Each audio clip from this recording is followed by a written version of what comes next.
အဲ့ဆို screen share လိုက်ရမယ် နည်းနည်းလေးဆိုတနာခုရနဲ့တောက်ဖို့လို့ဆိုပါ ကဲဆရာမတို့ page number student book က36တော့မယ်ဟိုတနေ့ကအရင်တစ်ပတ်ကတချို့တို့သွားထားတာကဒီကောင်သွားထားတာနိမြို့မှာဘာတွေရှိလဲ train station hospital ရယ် cinema ရယ်playground cafe shop street bus stop park school swimming pool တင်ခဲ့ဆိုအဲ့ဒါကိုရေးနေလေရေးတော့အဲ့မှာတချို့အခုထိကြည့်ရနော်ဟဲ့ဒါစလုံးပေါင်း1000 TOW အဲ့နော် TOW ပဲပါတယ်အန်ဂျန်ရဲ့အပြင်တော့ကိုရစားအောင်တယ်အဲ့တော့အခုတချို့ listening နဲ့သွားမှာ listening က你上来吧，那个啥，说一下。ပုံထဲမှာပါတဲ့ဟာနဲ့စာထဲမှာပါတဲ့ဟာနဲ့ draw line တော့မှာhas your town got a playground လို့ပြောရင်没事，你说呀。အဲ့ playground ကိုရှင်တို့ကငင်းချောင်းဆွဲပေးရမှာနော် playground ရှိရဟာရမယ်နော်ဆိုတော့အဲ့ရှင်နှစ်ခေါက်ဖွင့်ပြမယ်အခုမှလူကသားနေရဆိုတော့နှစ်ခေါက်နားထောင်ကြည့်ပြီးတော့draw the line လုပ်ပေးရရနော်နားလည်လားပြောချင်တော့Hi, Dijada. Yeah, I'm sorry, ba. ရပါတယ်ဆိုင်မပြန်ရောက်ပြီလားဒီပြန်ရောက်ပြီဒီ location ဆိုပြန်ရောက်ပါပြီ Okay တောင်ကြီးမှာဆိုအေးနေမှာဟိုကတောင်ကြီးမဟုတ်တော့ဒါဒီဥတုကွာတယ်မလား Có vậy. ကွာတယ်ဒီချက် listening ဖတ်လိုက်တော့မယ်လူနာသမီးရောပဲစာအုပ်က student book page number 36သွားမယ်နော်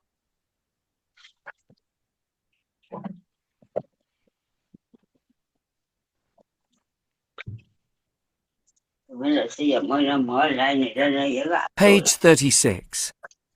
1. Listen and sing. Then, draw lines. Yeah. It's good to have a friend from the town. Listen carefully and write it down. Please write it down. Has your town got a playground? Yes, it has, Sue. Please tell me how to get there so I can go there with you. It's good to have a friend from the town. Listen carefully and write it down. Please write it down. Has your town got a bookshop? Yes, it has, Jack. Please tell me how to get there. I can draw it on my map. It's good to have a friend from the town. Listen carefully and write it down. Please write it down. Has your town got a cafe? No, it hasn't, Jack and Sue. But let's go to my house. There's cake and fruit for you. It's good to have a friend from the town. Listen carefully and write it down. Please write it down. Please write it down. Please write it down.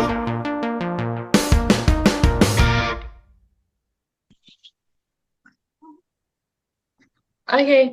အဲ့ဆိုရင်ဒီရှင်နောက်တစ်ခေါက်ဖတ်လိုက်မယ်နော်ဟဲ့လေနောက်ဆိုရင်စကားနှမ်းပြောရင်မိုက်ပိတ်ထားအောင်လေသမီးအတန်နေဒီရှင်တို့စီမှာဝင်လာအောင်ဟဲ့လည်းမဟုတ်တခြားအကုန်လုံးပဲဟုတ်ပြီနော် Page 36. 1. Listen and sing. Then, draw lines.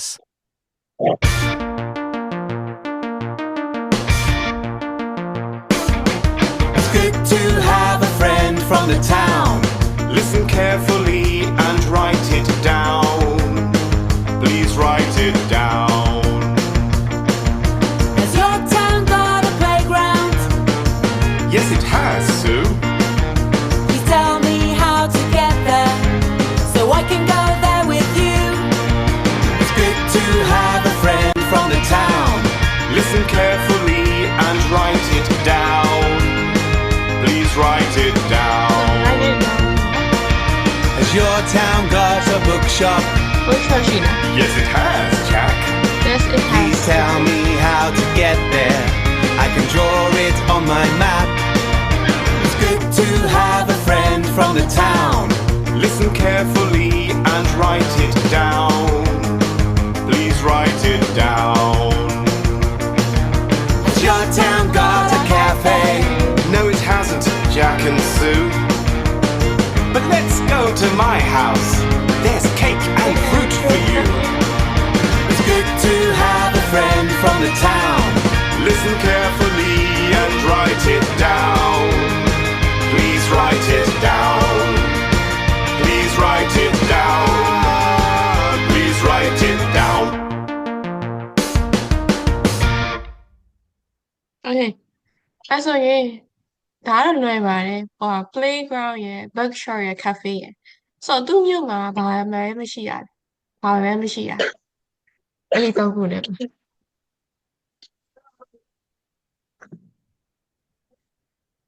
မြို့မှာဘာမရှိ cafe cafe ပဲမရှိ cafe ပဲမရှိရ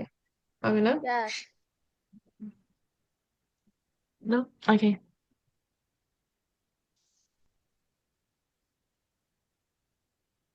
အဲ့ဆိုရင် shall write a new verse for the song ဆိုတော့သူမြအဲ့အရှိရစာနဲ့မတူတဲ့ဟာရှယ်ရေးကြမယ်ပေါ့နော်ဆိုတော့ရေးမယ်ဆိုတော့ has your town got ဘာရှိလဲ has your town got ဒီနေရာမှာတကယ်တော့ဘာထည့်ရမှာလဲကိုပြောချင်တဲ့နေရာတစ်ခုပေါ့နော် has your town got a cinema ရှိတယ်ရှိတယ်ဆိုရင်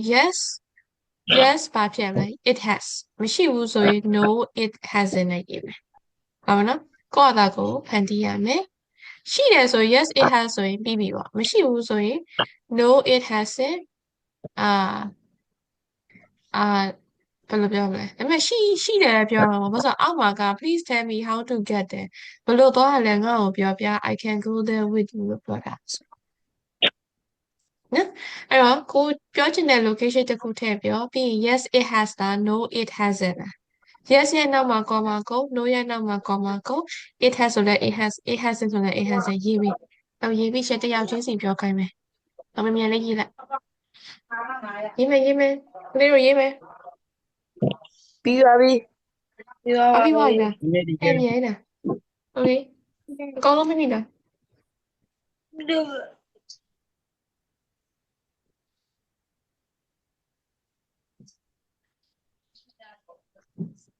အကောင်းမမိလား finish yes okay အဲ့ဆိုရင်အရင်ဆုံးပြီးသွားတဲ့ Harry ကဲတားရေးပြောပါဦးတားရဲ့ number 2ကဘယ်လိုဖြေထားလဲ has your town got town got if playground yeah it has your has town got has your town got a playground မှာ it မပါဘူးဒီတားရဲ့ a playground နဲ့နေရာတန်းရေးပါလေရော yes it has ဟုတ်ပြီနောက်တစ်ယောက်ဆိုင်မှာတားလက်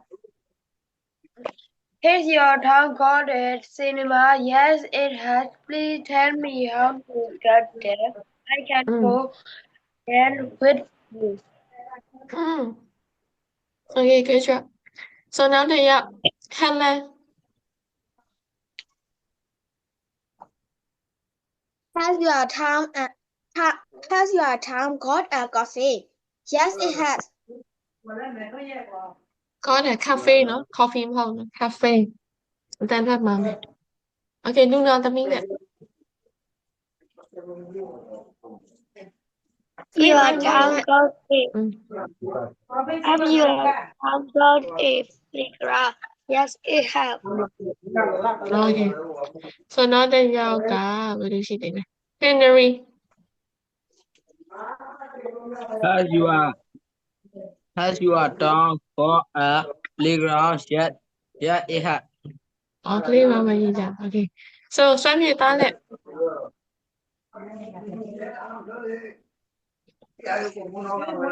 Sam, you right for you.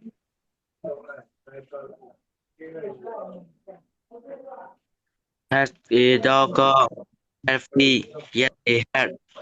Okay. So, yeah, show another good time. So, yeah, don't talk about any sound, no? write the words then listen and check ဆိုတော့ဒီမှာတွေ့လား location တခြားချိန်တော့ဒီ unit ကအရေးကြီးတာ location ပဲမင်းက write the word then listen and check ဆိုစာရင်ရေးခိုင်းတာပြီးမှ listen and check မယ်သဘောပေါက်လားအဲ့တော့ school ရယ် cafe ရယ် cinema ရယ်ရှိရပေါ့ဒီအရှိတ်ဘက်မှာ hospital ရယ် train station ရယ်ရှိတယ်မှန်လားသမီးတို့သားတို့မှာရှိတာနဲ့တူတူပဲအဲ့တော့ cinema တို့ cafe တို့ school ရဲ့အနောက်မှာက maybe ပန်းချင်တယ်ဘာလို့ဆိုတော့ဒီမှာခုံလေးနဲ့ပေးထားတော့ဟုတ်နော် park ဖြစ်တယ်အဲ့တော့ between ဆိုတာကကြားမှာဟုတ်နော် between ဆိုတာကကြားမှာ in front of ကကြတော့အရှိမ in front of ကအရှိမ next to ဆိုလို့ရှိရင်ပါတယ်ဘေးမှာမြန်မာလိုလိုက်ရေးပေးနော်ဘေးမှာ behind ဆိုလို့ရှိရင်အနောက်မှာဘာရဲ့အနောက်မှာဟုတ်နော်ပြန်ပြောမယ် between ဆိုလို့ရှိရင်ဘာနဲ့ဘာရဲ့ကြား in front of ဆိုလို့ရှိရင်ဘာရဲ့အရှိမ next to ဆိုလို့ရှိရင်ဘေးမှာ behind ကကြတော့တစ်ခုခုရဲ့အနောက်မှာရှိတယ်ဟိုteacher ရဲ့အနောက်မှာဆိုလို့ရှိရင် the table is behind teacher တပီပေါ့ teacher တပီရဲ့အနောက်မှာထိုင်ကုန်ရှိတယ်။ဘာစပွဲကုန်ရှိတယ်။အဲ့လိုဖြစ်အဲ့တော့ behind ကကြတော့အနောက်မှာဘေးမှာ in front of ကအရှိမှာ between ကကြားမှာအဲ့တော့ the cafe ကဘာနဲ့ဘာကြားမှာရှိတယ် between the school and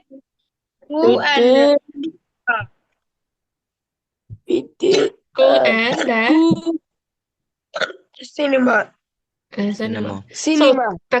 so the car is in front of the ဘာရဲ့အရှိမရှိတာကားcafe ဟုတ်ပြီ so number 3 the hospital is next to the ဘယ်ဘေးမှာရှိရဆေးရုံကဆေးရုံဘယ်ဘေးဆေးရုံကဘယ်ဘေးမှာရှိရစကူရဲ့ရှိလို့မရေးထားဘူး next ဆိုရေးထားတာဆိုတော့ဘေးမှာဘာရဲ့ဘေးမှာရှိရဘာရဲ့ဘေးမှာရှိရ Station train station train station ဘယ်သူပြောလိုက်လဲတော့မသိ train station ရဲ့ဘေးမှာရှိရ train station the tree ကကြောင့် is behind the တစ်ပင်ကဘာရဲ့အနောက်မှာရှိရ cinema cinema ဟုတ်ပြီနော်အဲ့လိုကြည့်ရမယ်နော်အဲ့ဆိုဒီချက်သမီးတို့သားတို့ရဲ့အဖြေမှန်မယ် listening ဖွင့်ပြမယ်နားထောင်ပေးဟုတ်ပြီနော်နေကဘူးမရမသေးတော့မရအောင်သေး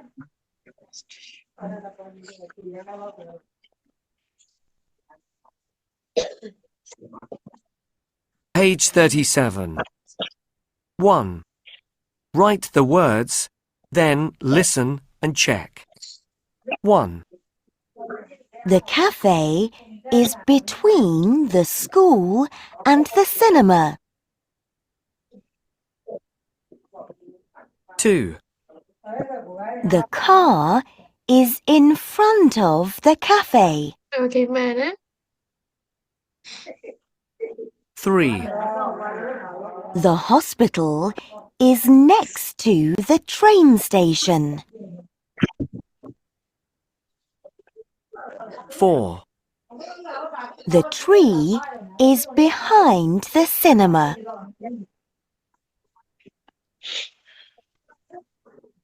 နော်အဲ့ဆိုမှန်သွားပြီနော်မှန်လားအကုန်လုံး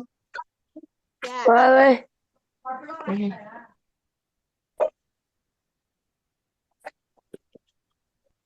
အဲ့ဆိုရင်ကျွန်တော်တို့ခုသွားမယ်အခုဒီချက်ထပ်ပြီးပြန်ပြီးတော့သင်ချင်တာကခုနကပြောခဲ့တဲ့ next to ဆိုလို့ရှိရင်ဘေးမှာအဲ့တော့ the fish is next to the rock ဆိုတာငါးကဘာရဲ့ဘေးမှာရှိကြောက်တုံးရဲ့ဘေးမှာ ဘေးမှာ so ကြောက်တုံးရဲ့ဘေးမှာရှိတာငါအားကြောက်တုံးရဲ့အနောက်မှာလည်းရှိရ behind the rock so ငါကကြောက်တုံးရဲ့အရှေ့မှာ in front of the rock ငါကကြောက်တုံးရဲ့ကြောက်တုံးနဲ့တစ်ပင်ရဲ့ကြားမှာရှိတယ်အဲ့လိုပြောရပါလား Yeah, teacher. okay အဲ့တော့ next က B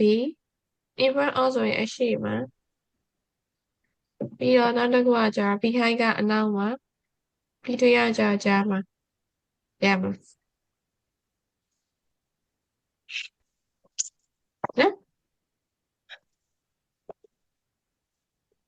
အဲ့ဆိုရင်ဒီလိုအဲ့ဒါအတန်ထွက်နားထောင်ကြည့်မယ်နော်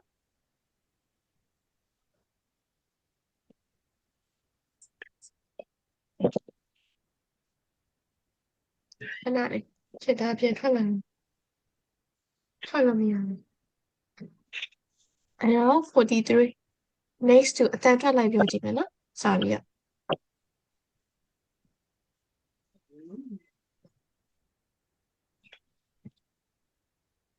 Page 37.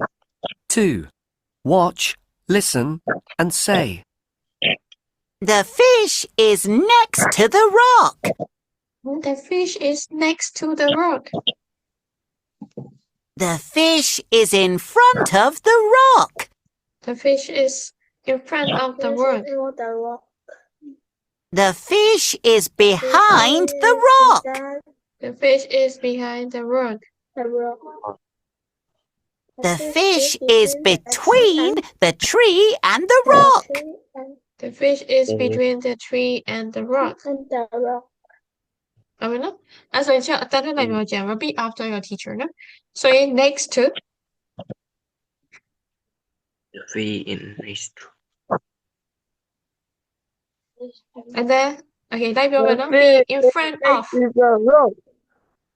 Yeah, in front of. In front of. Be behind. In behind. Okay. Be between. Between. Okay, yeah, voilà.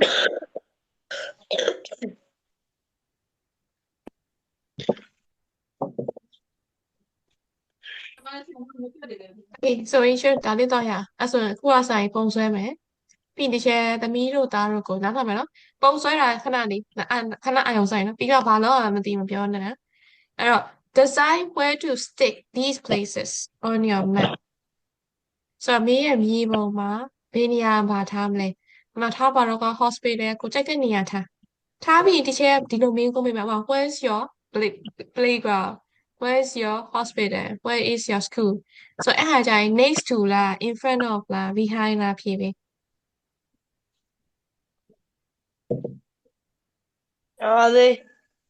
Okay နော်အဲ့တော့အရင်ဆုံးပုံလေးဆွဲပြီးဒီချက်ကိုဘာရမှာပို့ပြီးအဲ့တော့မှဒီချက်ကဘာပုံနေပါလဲဆိုတာဒီချက်ကြည့်လို့ရမယ်ကြည့်လို့ရပြီးရင်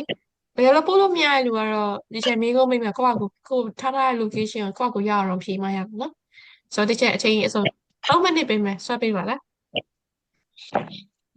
ဟုတ်ပြီနော်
Okay ရပြီလား Yeah, be there you.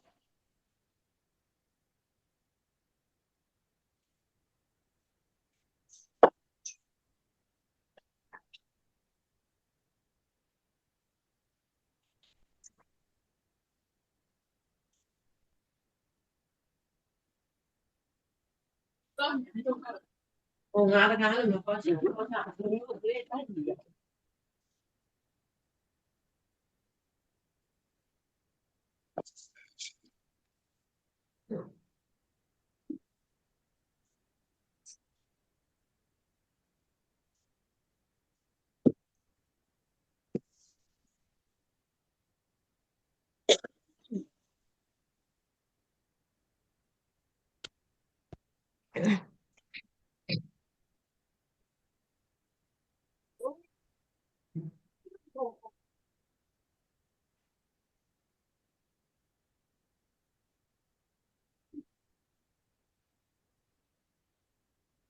ကျဲပြီးရင်ပြောနော်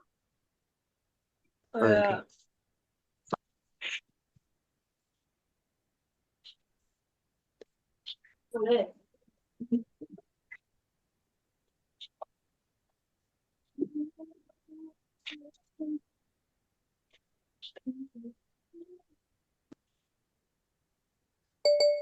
Did you? Okay Okay တချို့အရင်ပို့တာ Henry ပို့လိုက်တယ် Okay အဲ့ဒါဘာလဲဒါ playground ရယ်ဒါက school ရယ်ဒါ hospital ရယ် cafe ရယ်ဟုတ်ပြီတချို့ပြီးရင်မေးကြည့်မယ်နော် ဘယ်လိုဘူးလဲကညနေမှာအဲ့ကနိုင်ပါဦး ကိုနေပါပြီတီချာမရောက်သေးဘူး တော့ရတယ်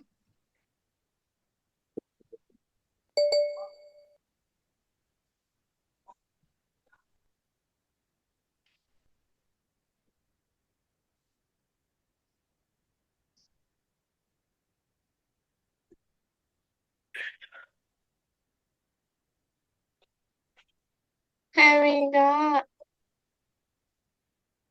school ရယ် cinema က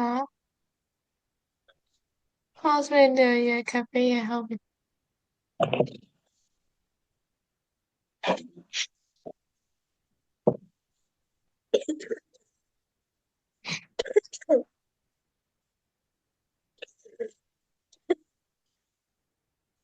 Yeah.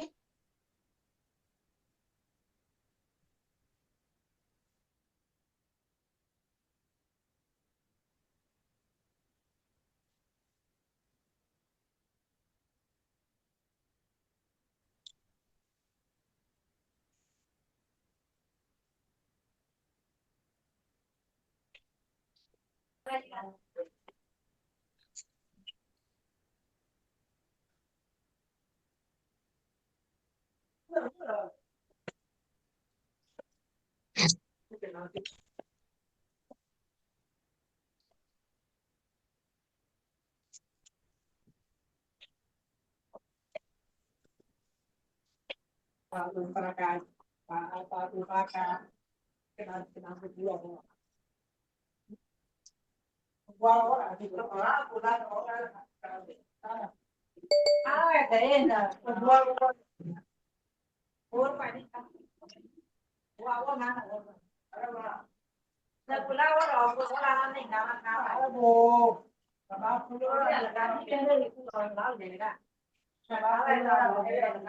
So yeah.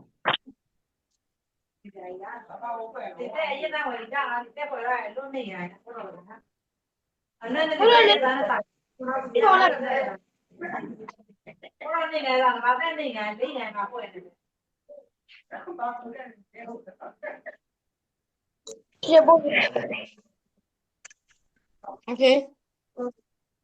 Sure about mention or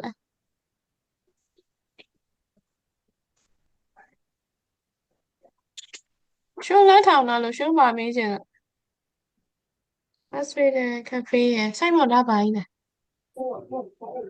Cái là cinema mà sao đâu được. Oh, cinema. That's good.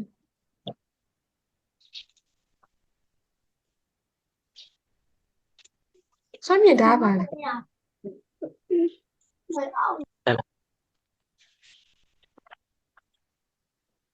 ဟမ်ဒါပါလေ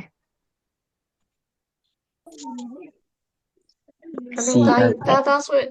စိနေမှာသားဆွဲတာတချင်မသိဘူးတချင်မီးပါရ အပေးမှာစားလို့ရှိသေးတယ်လေ ဒါကြောင့်နော်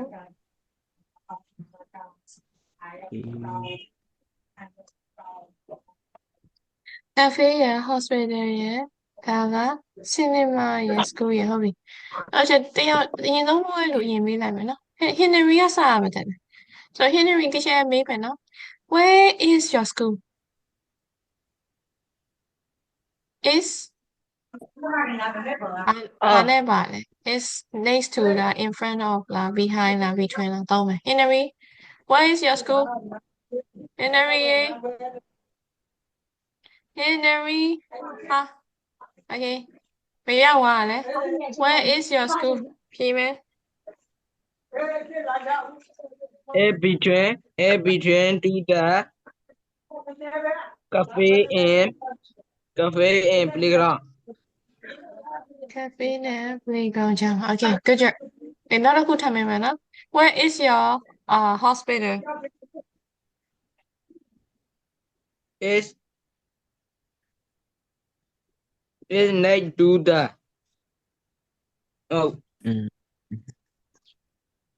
is next to the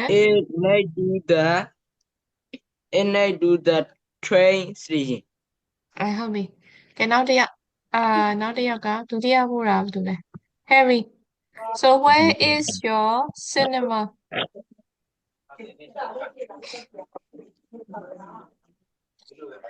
The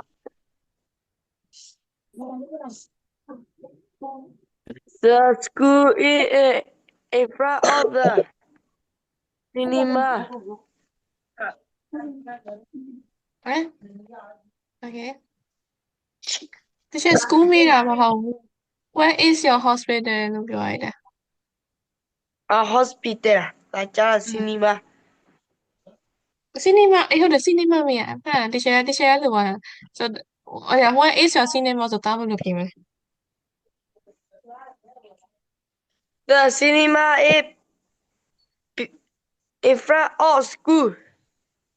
ဟုတ်ဘူးလေ school ကဘေးမှာရှိရလေ cinema ရဲ့ဘေးမှာမဟုတ် The cinema က is hospital.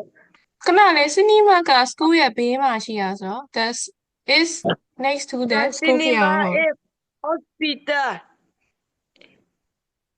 in front of the hospital okay အဲ့လိုတော့ရပါတယ် In front of the hospital. how about what is cafe What is cafe? The cafe is next to the school. ဟုတ်ပြီ so နောက်တစ်ယောက် Simon How to check? where is okay where is your where is cinema What's the name? The cinema is next to the cafe. cafe so where is your cafe The cafe is next to a BB zero. BB zero Between the your hospital and cinema okay နောက်တစ်ယောက် thank you ပါ Simon စွမ်းမြင့် where is your hospital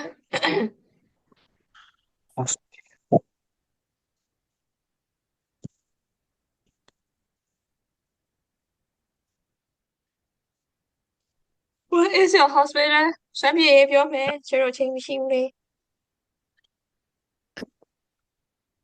Why do you have is ဒါဆွဲထားတဲ့ပုံမှာတစ်ချက်ပြထားတယ်ဒါကြည့်လို့ရတယ် ไปมาแล้วดิเจ screen မှာပြထားတယ်လေ ဒါဆွဲထားတဲ့ပုံတစ်ချက်ပို့ထားမှာမဟုတ်လားဒီမှာလေ ဟုတ်ပြီ အင်း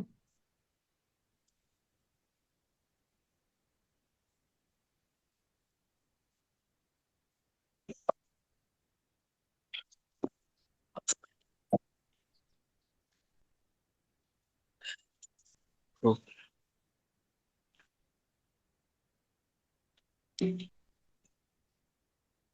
ဒါတစ်ချက်ခုနတင်တဲ့ဟာရယ်နဲ့သုံးပြီးပြောလေ next to ရယ် behind ရယ် in front of ရယ် between ရယ်တောက်ဘာတွေကြာနေလဲပြောမယ်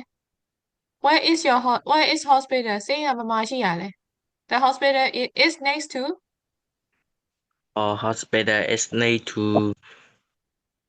တောက်ပုံကြည့်ရင်ပြောရမှာလေ next to တဲ့ဘာလဲ next to the school ဟုတ်ပါဘူး next to the train station နေဘေးမှာလေ so where is your cafe where is your cafe is next to cafe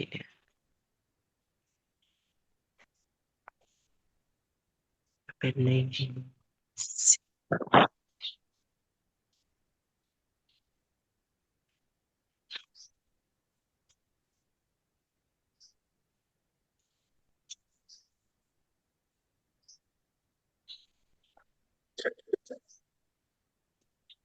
hello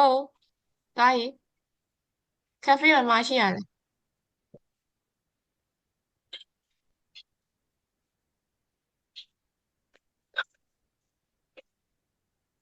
အားနဲ့ဘာကြားမှာရှိရလဲ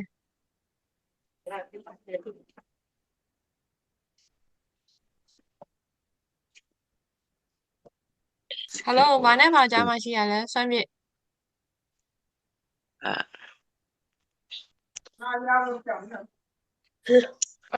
ဘာနဲ့ဘာကြားမှာရှိရလဲလို့ပြောလေဘာတားဆွဲရတဲ့ပုံကဘာနဲ့ဘာကြားမှာရှိလဲပြော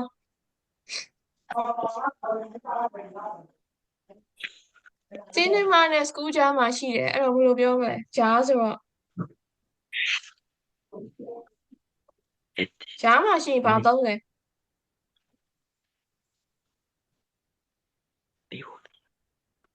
between သုံးမယ်ဘာလို့ခုနကမှတင်ထားလေဘာလို့မေးဖြစ်တာလဲ the cafe is between the school and cinema ရမလား ရမယ်ဒီ ပြန်ပြောဒီတိုင်းရရင်မဟုတ်ပြန်ပြောပေး the cafe is hello the cafe is it's in the cafe is between ပြောလေ the between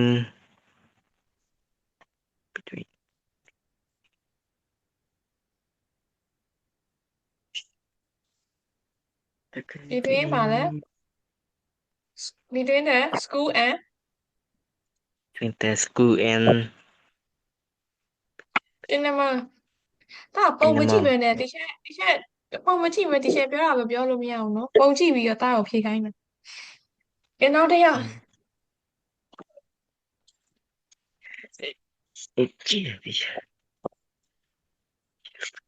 အောင်ကြည့်ရဆိုဘာလို့မရလဲဟဲ့လဲ so dog okay where is your cinema The cinema is between the cinema is between the cinema is between the cafe and school. okay where is your school The school is next to the cinema. happy နောက်တစ်ယောက် so Luna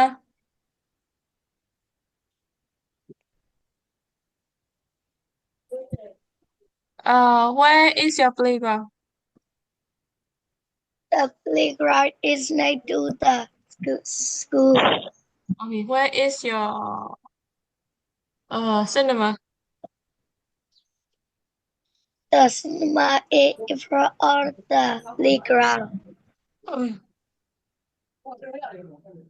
okay ရပြီတော့ဆိုတော့နောက်တစ်ခုတော့နော်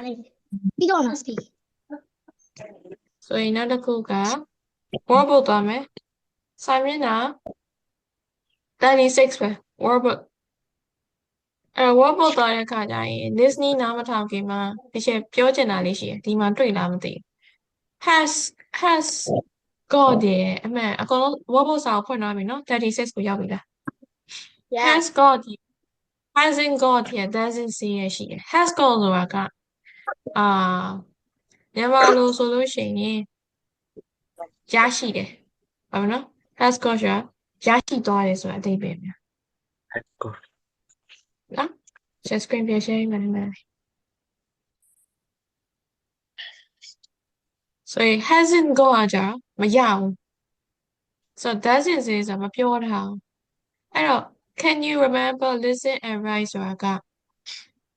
ဒီမှာပေါ်က1 to 6ရှိရကွာဒီ audio ထဲမှာပြောထားတဲ့ဆိုရင် has got မပြောထားဆိုရင်အမှားချစ်အဲ့ဒီအကွက်တက်တက်လေးပါဘာမှမဟုတ်ဘူးပြောလိုက်ပြောထားဘာမှလည်းပါမလာဘူးမရှိဘူး sorry မရှိဘူးဆိုရင်အမှားချစ်ဒါလည်းဘာမှလည်းမပြောထားဘူးမလာကြီးဖြစ်နေရဆိုရင် question mark ရမလားရှိတယ်ဆိုအမှန်ချင်းမရှိဘူးဆိုရင်အမှားချစ်ဘာမှမပြောထားဆိုရင် question mark ရလား Yes. ပါပဲ ဆိုဒီချက် audio စဖွင့်လိုက်မယ်ချက်နှစ်ခေါက်ဖွင့်ရမှာဆိုတော့တော်တော်များ line မကောင်းဖြစ်နေဒီချက်တွေ့ရဆိုရင်နှစ်ခေါက်ဖွင့်လိုက်မယ်နော်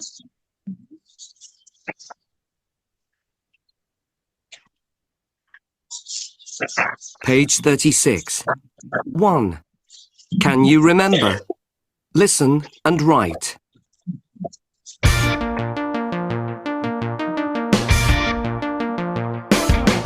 It's good to have a friend from the town. Listen carefully and write it down. Please write it down. Has your town got a playground? Yes, it has, Sue. Please tell me how to get there, so I can go there with you. It's good to have a friend from the town. Listen carefully and write it down. Please write it down. Has your town got a bookshop? Yes, it has, Jack. Please tell me how to get there. I can draw it on my map. It's good to have a friend from the town. Listen carefully and write it down. Please write it down. Has your town got a cafe? No, it hasn't, Jack and Sue. But let's go to my house. There's cake and fruit for you. It's good to have a friend from the town. Listen carefully and write it down. Please write it down. Please write it down.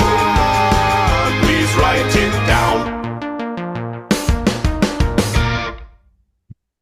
Okay တော်တော်ရရှိရနော်ဆိုတော့အဲ့တော့ဒီချက်တော့ဘာတွေရှိလဲတစ်ခါနဲ့နောက်ပြောလို့ရလားဖြေမရရင်ကျွန်တော်တစ်ခါမပြ Yes. Okay so in book playground ရှိလား Yes it ရှိ has တယ် Yes, Amen, here, Shiva. sir. Okay နောက်ပြီးတော့bookshop ရှိလား Yes. ရှိပါ Yes Okay ရှိရ cinema ရှိလားမပြောတော့တဲ့ cinema ကြောင့် don't say No. Don't say. နော်အဲ့ဆို question mark ထည့် don't say ပြီးတော့cafe ရှိလားဆိုမရှိဘူးဆို No. No it hasn't swimming pool ကပြောတော့တာ swimming pool ပြောတာ Don't say. You're out. 30အဲ့ဆိုရင်ဒါက question mark 2နဲ့6အမှန်ချက်က3နဲ့4 5ကအမှားချက်ရလား ပါပဲ Okay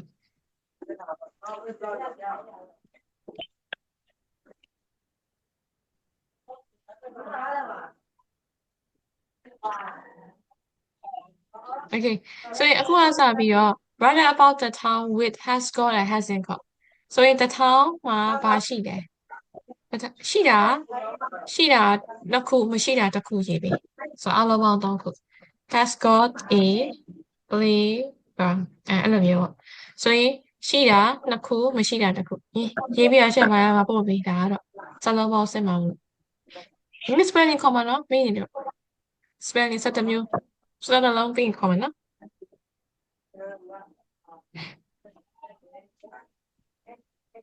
တခြားရေးတဲ့ဟာလိုက်မရေးရနော်ကောက်ကဟိုပုံနဲ့ဟာကြည့်ရတယ်ရ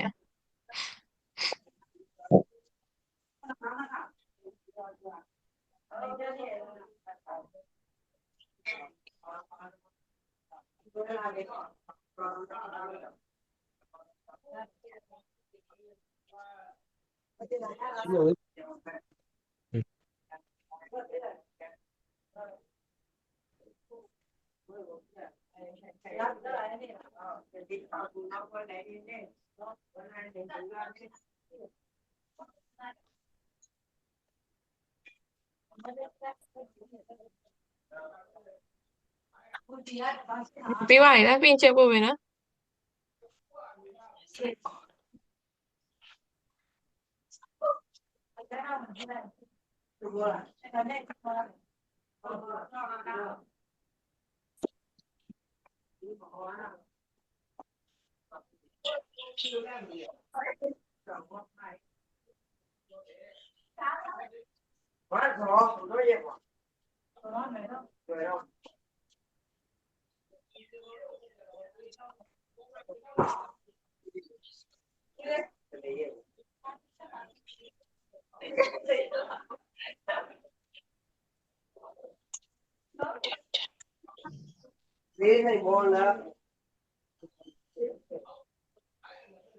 ဘယ်လိုပါပြီဒီချောင်ရောက်ဘူး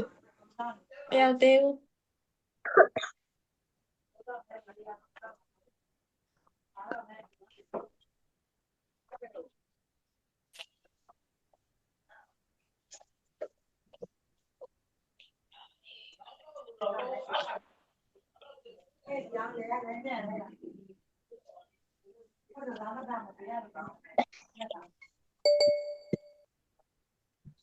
โอเคလူနာဟာရင်ရောက်တယ်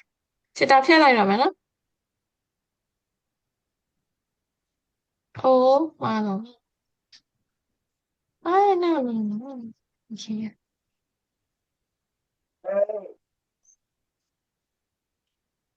လူနာနာမည်ပဲရောက်တာစာမရောက်သေး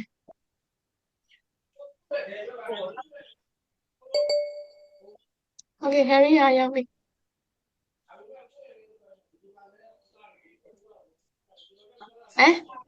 doesn't say မပြောခိုင်းတာဘူး hasn't got has got ဒါပဲ doesn't say မပါဘူး Harry the town the town has got ထားပါတော့ a bookshop like အဲ့လိုရေးလို့ရနော်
โอเคဆိုင်ဘောမှာရောက်ပြီ has got ရယ် hasn't got နှစ်ခုပဲ has got နှစ်ခု hasn't got တစ်ခုဆို โอเคရပါတယ်ထားလိုက်ပါโอเคမှန်ပါတယ်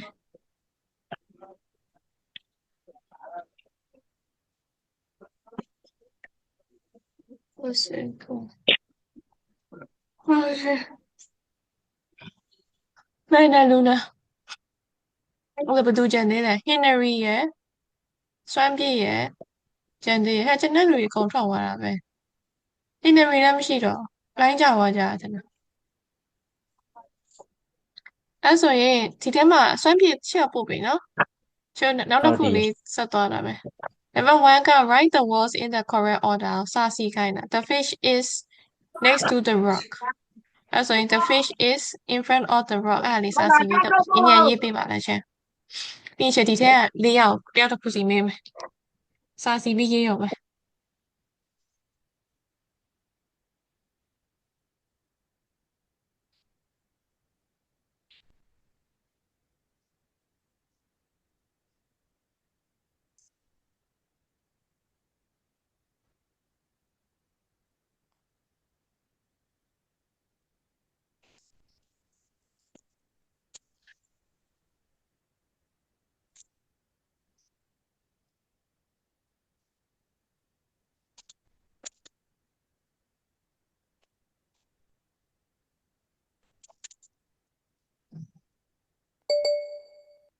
Okay စမ်းပြီးရင်ရပြီရေးပြီးပါရလားအကောင်လုံး ဒီဒီ ပြီးသေးပါဘူး စမ်းပြီး Helsing ကောဖြစ်အောင်နောက်ဆုံးတစ်ခုက Helsing ကောလို့ချင် ကိုဟာစင်ဒီချက်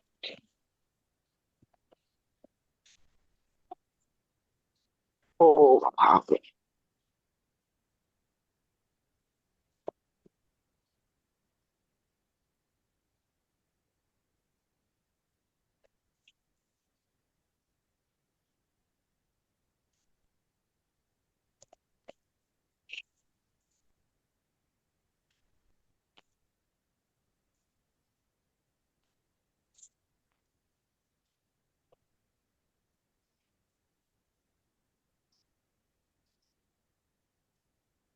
Okay ပြီးပြီလားပြောလို့ရပြီလား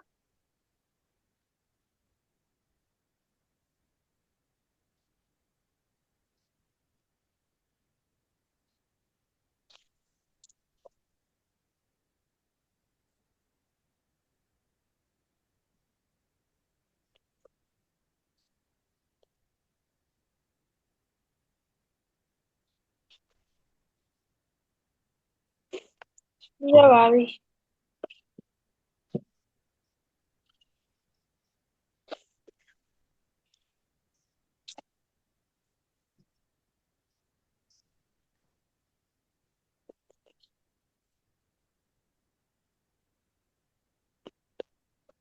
Very teacher Okay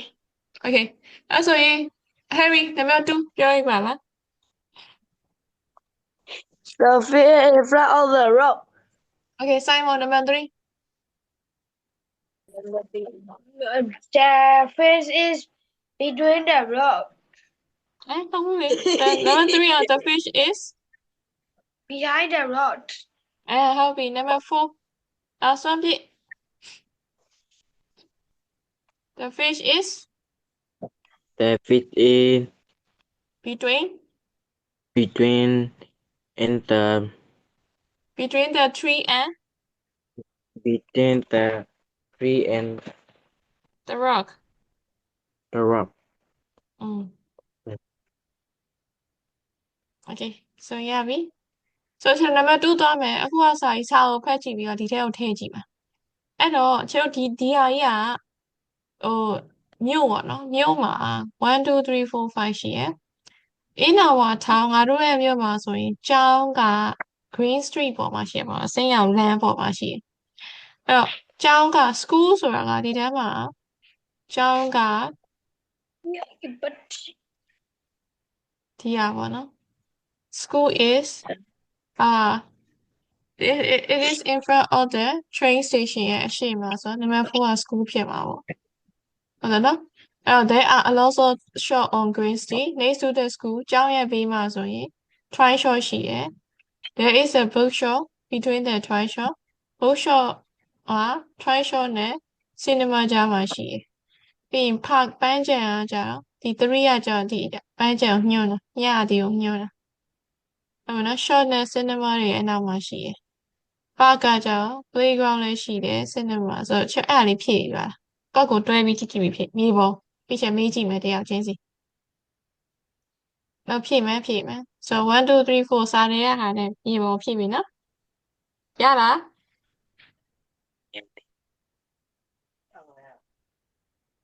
အဲ့တော့ရလားမရဘူးလားပြောပါဦး ရပါတယ်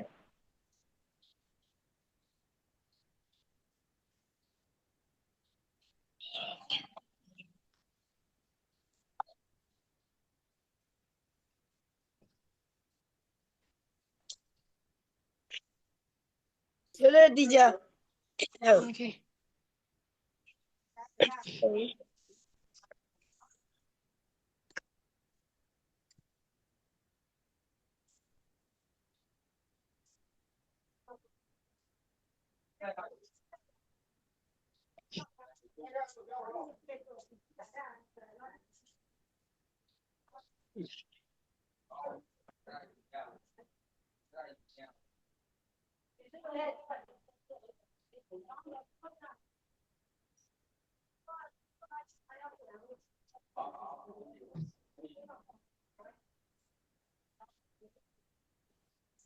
Okay, ကျွန်တော်တို့ရပြီးသွားပြီလား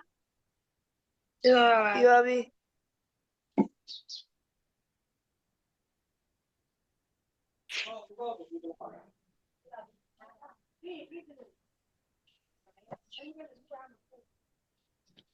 အဲ့ဆိုလို့ရှိရင် share တို့ number okay share ကို Harry number 2ကဘာဖြစ်လိုက် Try shop. try shot try shot ရေးလိုက်မယ်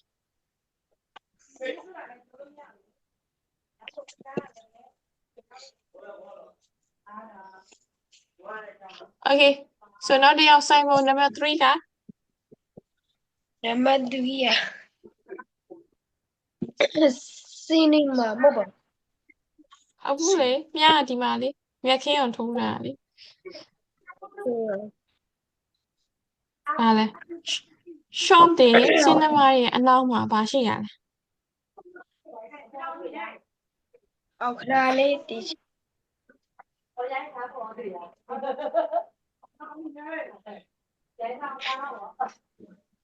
Park. Park P-A-R-K Park Okay နောက်တစ်ယောက်Luna number 4อ่ะ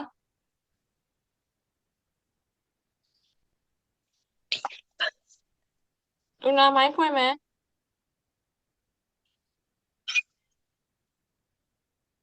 Luna ရေဒီနေ့ဘာဖြစ်နေကြရလဲမိုင်းတယ်လည်းပိတ်ကင်မရာလည်းပိတ်ထားတယ် Simon နဲ့ Harry တစ်ယောက်နှစ်ယောက်ဖွင့်တာကင်မရာကဲရှင့်အချိန်ကြာနေမှာဆိုတော့အချိန်ပြောလိုက်တော့မယ်နော် number 4ကကျတော့ school Hello, number 5က bookshop. bookshop နော်ရပြီကျွန်တော်တို့သွားမယ် Okay အခုကစာ student book ပြန်သွားမယ် story နားထောင်မယ် So student book ကစာမျက်နှာ38ကိုသွားမယ် 38နော်38ကိုသွားမယ် သွားရင်ဒီမှာမိန်းမကိုတွေ့လား Which picture show a tree on the train track ဆိုတာ track ဆိုတာယထာပြေးလမ်းကြောင်းသိရမှာယထာတွေသွားတဲ့လမ်းကြောင်းအဲ့လမ်းကြောင်းမှာတစ်ပင်ဘယ်ဘောကတစ်ပင်လဲနေရအောင်ပြတစ်ပင်ရှိနေရအောင်ပြတယ်ဆိုတော့ဘယ် picture ပြလဲဆိုတော့ရှာပေးရမှာနော်ဆိုတော့စမယ်နော်ဘယ် picture မှာအဲ့လိုယထာပြေးလမ်းကြောင်းမှာရှိနေရအပင်ကဘယ်မှာရှိနေရလဲ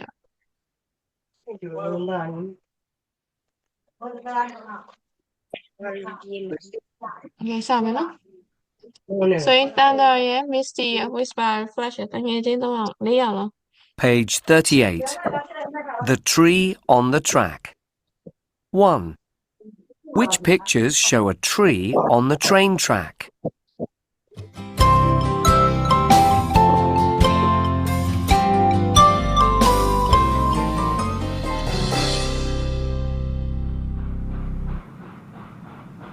Look! The train is leaving the station. But there's a tree on the track. There's a tree on the track. Run, Flash! Run and stop the train! Okay.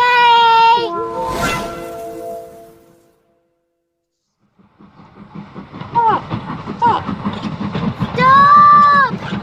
Stop the train! Wow, she's fast.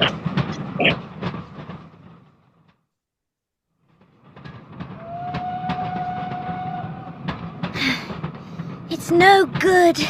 It's not good. Let's try something else. Let's try something else.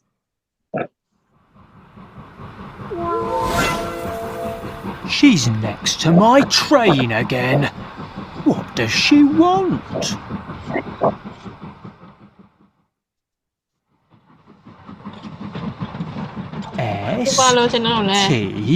S T O P.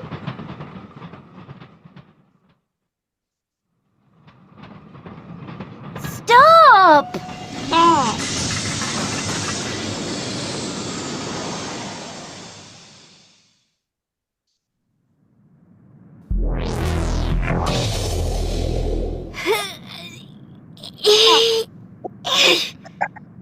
Oh, thanks, kids. No problem.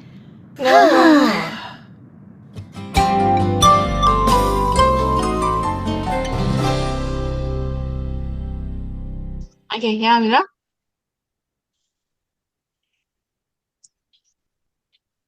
I'll show the တစ်တရဘယ်ပုံမှာတွေ့ရလဲ Which picture show a tree on the train track? Hello, တစ်တရဘယ်ပုံမှာတွေ့ရလဲ ဒီပြမှာပေးလား Picture ဘယ်လောက်လဲ တထားလမ်း ဟုတ်လေ picture ဘယ် picture ဘယ်လောက်လဲ sit ဟမ် Teacher. Okay, 6မှာစောင့်တွေ့ရဟုတ်တယ်6 year 7နော်6 year 7အဲ့ဆိုရင်ဒီချက်တော့က what does she want ဆိုသူဘာလို့ချင်တာလဲပေါ့ရမလား what does she want လို့ဆိုအတိတ်ပဲဘာလို့ချင်တာလဲဟမ်အဲ့ဆိုလို့ရှိရင်ရှုပ်လာတော့ရအောင်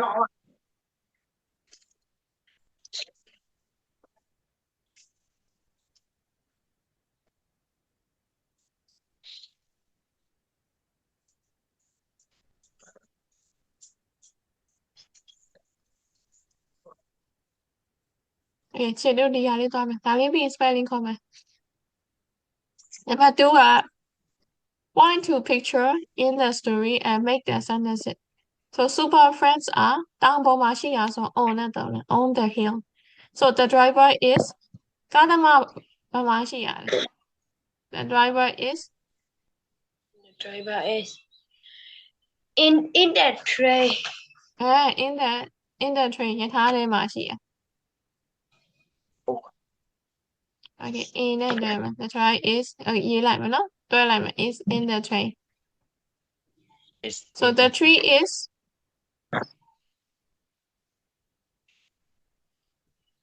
The tree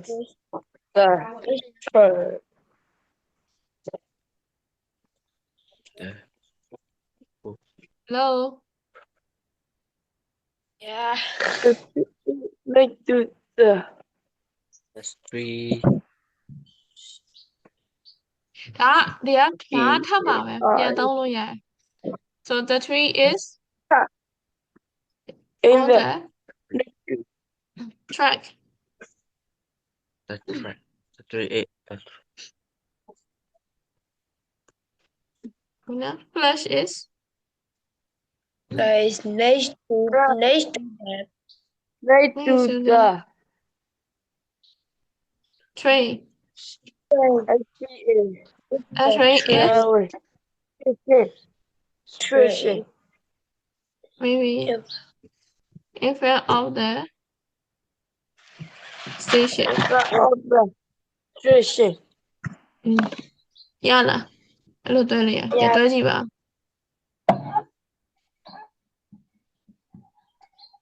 ရလားဖြေးမှန်လားအကုန်လုံးဒါရပြီဆိုရင်ဒီချိန်တော့ spelling စစစ်မယ်ဆိုချစ်ဖြတ်လိုက်ပြီနော် Okay, spelling ခေါ်မယ်အဲ့ဆိုစာအုပ်ကြီးအကုန်ပိတ်မနေ့ကမှကျွန်တော်ဆက်သွားရမယ်